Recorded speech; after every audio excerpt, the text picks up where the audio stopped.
From as long as I can remember, I've always been one of those type of kids that's involved in many things at one time. My parents never settled for me to just be involved in one thing. It was always important for me to be versatile and expand and grow. So my first finding of something that I could be great at was track and field. I turned out to be an exceptional athlete. I had many accolades. I was surrounded by a lot of people. I was popular. It meant a lot to me, but it wasn't enough. And eventually I found football. And when I found football, I began to find myself liking to be around people and help people more. It was more about us and not just me. That became something that I held dear to me. But what I held dear to me most was my family and my parents. Without them, I wouldn't be in the situation that I'm in today. Contrary to belief, a lot of people may think that Elijah Woods has it all figured out. Elijah Woods actually knows what he wants to do with life. But my life has been a constant race. I've never known when I was going to start, when I was going to stop. I've never known when I was going to see a mountaintop or when I was going to be in a valley. In my transition to college, I didn't know where I was going to end. I didn't want to go to college.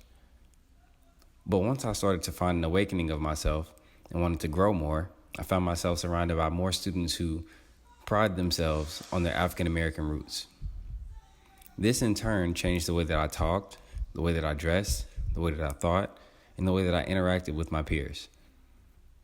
I soon began to separate from the people that I was closest to. This was very uncomfortable for me, but eventually I learned that it was okay. I started to become more than I thought I would be. I anticipated myself to be a dropout. I anticipated myself to give up. I never anticipated myself to be named Mr. Black History of 2018. I started to speak more. I started to talk more to people, for people, about people. This in turn helped my public speaking skills, helped me gain connections, and it gave me the opportunity to gain one of the greatest connections that I've ever had, becoming a member of Kappa Alpha Psi Fraternity Incorporated. This fraternity is not only the frat named twice because we so nice, but it opened up many doors for me. It inspired me to want to do great things. It inspired me to want to be better. In these efforts, I too was a victim of Hurricane Matthews as well as Hurricane Florence.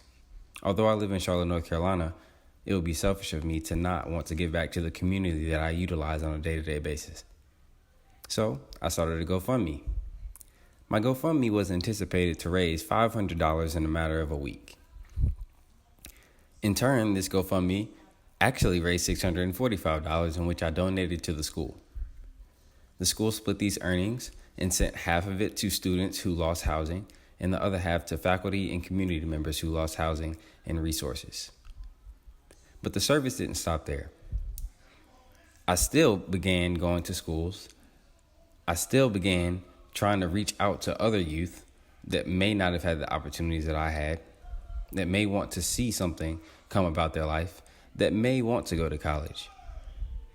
This thought process was all built and based off of one man, the man that you see now, Malcolm X.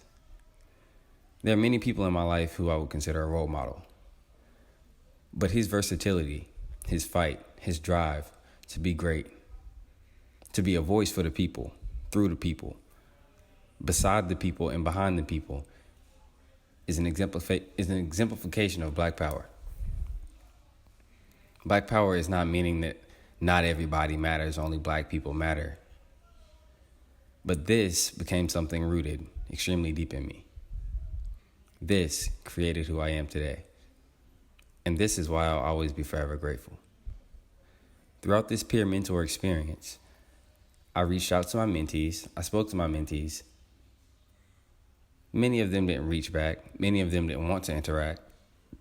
But the ones that I at least held a conversation with, I feel as though we both made each other better in some aspect of our lives. Last but not least, I'd love to say, if you're not peer mentoring, what you doing? And again, thank you, Danielle, for the opportunity. But before I leave,